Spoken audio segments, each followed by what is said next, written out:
Assalamualaikum warahmatullahi wabarakatuh. Jumpa lagi dengan saya di channel Tani Pemula. Saat ini kita berada di salah satu gudang distributor pupuk non subsidi, tepatnya di Stadion Depati Amir Pangkal Pinang yang dimiliki oleh CPH Sapi Barokah.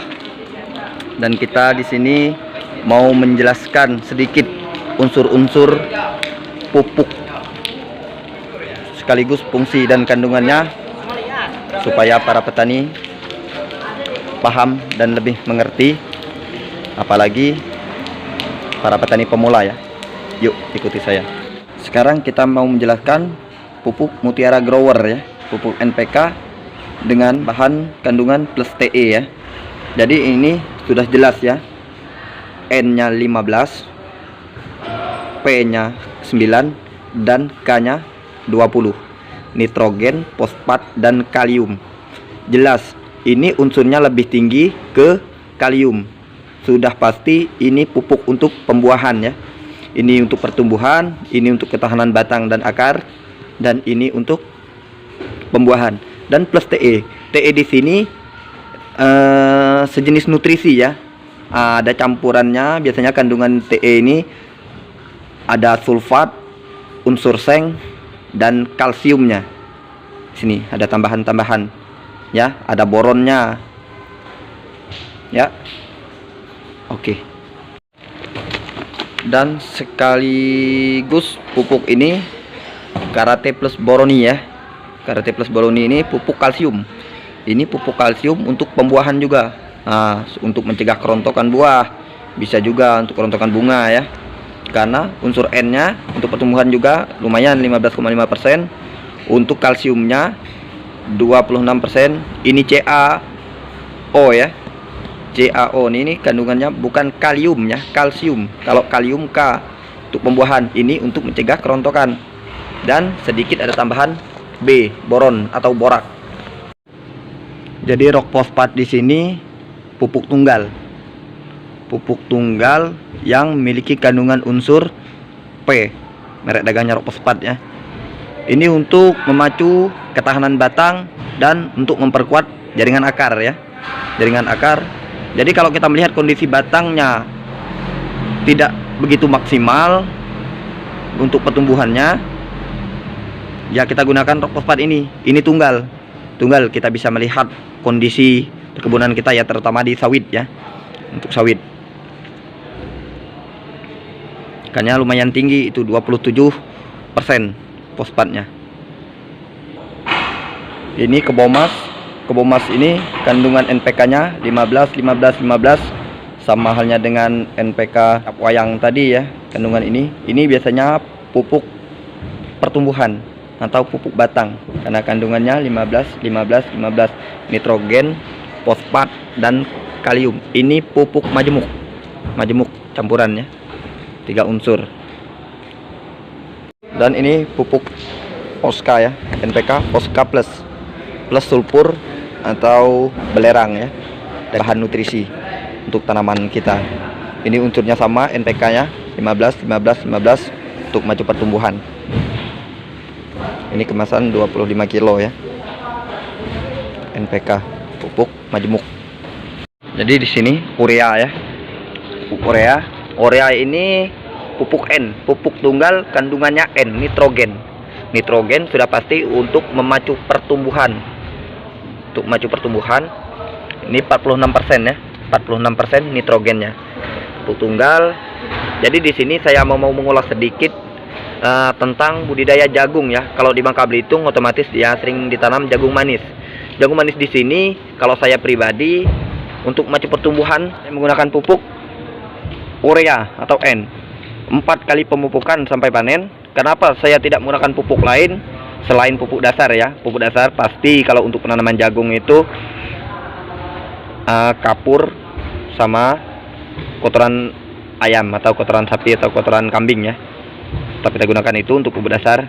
Selebihnya itu sampai panen kita hanya menggunakan urea. Karena jagung bersifat semakin subur, semakin besar batangnya, akan semakin besar pula buahnya.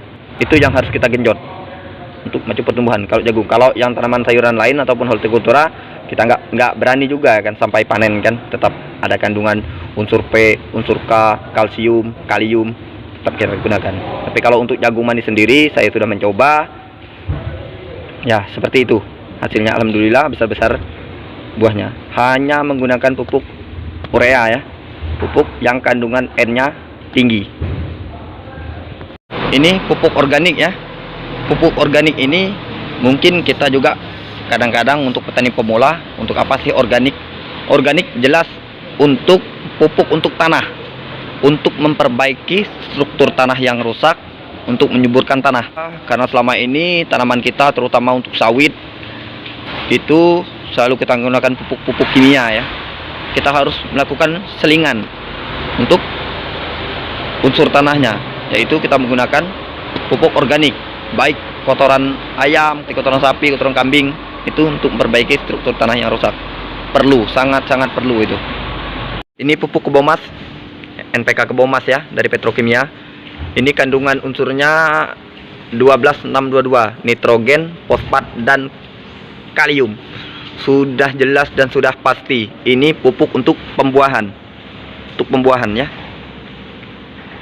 Biasanya kalau di Bangka Belitung pupuk buah, ada Kebomas buah nggak? Biasanya ada Kebomas batang nggak? Itu banyak-banyak yang jenisnya ya. Jadi ini udah pasti kalau mau untuk pemupukan untuk pembuahan, kita gunakan pupuk Kebomas 12622 karena unsur kandungan buahnya lebih tinggi 22%. Dan yang satu ini adalah pupuk KCL MOP. Ini kebetulan ini dari Belarusia, KCL sawit ya.